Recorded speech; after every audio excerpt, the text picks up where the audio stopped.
ಇದ್ರ ಜೊತೆಗೆ ಇತ್ತೀಚೆಗೆ ಪೇರೆಂಟ್ಸಲ್ಲಿ ಇದೊಂದು ಖಯಾಲಿ ಶುರುವಾಗ್ಬಿಟ್ಟಿದೆ ದಟ್ ಅವ್ರ ಮಕ್ಕಳು ಇಂಡಿಪೆಂಡೆಂಟ್ ಆಗಿರಬೇಕು ಅಂತ. ಸ್ನಾನಕ್ಕೆ ಡಿಪೆಂಡ್ ಆಗಬಾರ್ದು, ಓದೋದು ವಿಚಾರಕ್ಕೆ ಡಿಪೆಂಡ್ ಆಗಬಾರ್ದು, ಅವ್ರದ್ದು ಯಾರ್ದೋ ಸ್ಕೂಲ್ ಆ್ಯಕ್ಟಿವಿಟಿ ಇರುತ್ತೆ ಅದಕ್ಕೆ ಡಿಪೆಂಡ್ ಆಗಬಾರ್ದು, ಎಲ್ಲ ಮಕ್ಕಳು ಅವ್ರವರೇ ಮಾಡ್ಕೊಂಡ್ಬಿಡ್ಲಿ ಅನ್ನೋದೊಂದು ಇರುತ್ತೆ. ಇದು ಸರಿನಾ? ಅಥವಾ ಯಾವ ಏಜಿಂದ ಮಕ್ಕಳನ್ನ ಇಂಡಿಪೆಂಡೆಂಟ್ ಮಾಡ್ಲಿಕ್ಕೆ ಪ್ರಾರಂಭ ಮಾಡ್ಬೋದು, ಹೆಂಗೆ ಮಾಡ್ಬೋದು ಅಂತ? ಸಿ ಈಗ ನಾವು we are getting influenced lot by western world ಅಲ್ವಾ. ನಾವು ಅಮೇರಿಕಾ ಕಲ್ಚರ್ ನೋಡ್ತೀವಿ, ಯುರೋಪ್ ಕಲ್ಚರ್ ನೋಡ್ತೀವಿ. ಇಂಡಿಪೆಂಡೆಂಟ್ 2 ವರ್ಷ ಆದ ತಕ್ಷಣ ಬೆಡ್ರೂಮ್ ರೆಡಿ ಮಾಡೋ ಪಕ್ಕದ ಹೋಗ್ಬಿಡೋ, ಹಸ್ಬೆಂಡ್ ವೈಫ್ ನೀಡ್ಸ್ ಪ್ರೈವಸಿ ಅಂತ ಕಳಿಸ್ಬಿಡ್ತಾರೆ. ಸೊ ಅದು ರೂಲ್ ಏನಿದೆ ನೀವು ಅರ್ಥ ಮಾಡ್ಕೋಬೇಕು. ಏನು ಇಂಡಿಪೆಂಡೆನ್ಸ್ ಅಂದರೆ ಏನು? ಎಸ್, ಡೆಫಿನೆಟ್ಲಿ ನಾವು ಹೇಳ್ತೀವಲ್ಲ, child should be autonomous, child should be self driven, child should be independent ಅಂತ ಹೇಳ್ತೀವಿ. ಅದು ನೀವು ಪುಷ್ ಮಾಡಿ ಮಾಡಿಸೋದಲ್ಲ, ಪುಷ್ ಮಾಡಿ ಮಾಡಿಸೋದಲ್ಲ. ಅದು ನೀವು ಶುರು ಮಾಡ್ಕೋಬೋದು ಒಂದು ವರ್ಷದಿಂದಲೇ, ಒಂದೂವರೆ ವರ್ಷದಿಂದಲೇ. ಹೇಗೆ?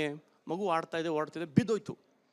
ಮಗು ಬಿದ್ದ ತಕ್ಷಣ ನಾವು ಸೂಪರ್ ಮ್ಯಾನ್ ಆಗಿಬಿಡ್ತೀವಿ, super father, super mother. Jump ಮಾಡಿ ನನ್ನ ಮಗು ಗೋವಾ ಬೀಚಿಗೆ ಕರ್ಕೊಂಡು ಹೋಗ್ತೀವಿ.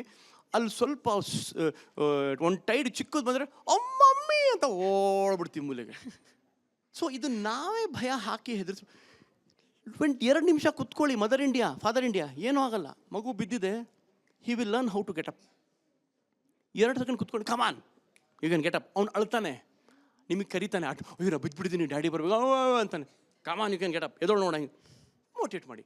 So every part of life ನೀವು ಇದು ಮಾಡ್ಬೋದು. ಬಟ್ ಇದ್ರಲ್ಲಿ ಏನು ಗೊತ್ತಾ, ವೆರಿ ಥಿನ್ ಲೈನ್. ಇಂಡಿಪೆಂಡೆಂಟ್ ಮಾಡೋಕ್ಕೆ ಪುಷ್ ಮಾಡೋದಲ್ಲ. ನೀವು as a see, parenting is not a controller, you are a counsellor. Wow. You are a counselor, you are not a controller.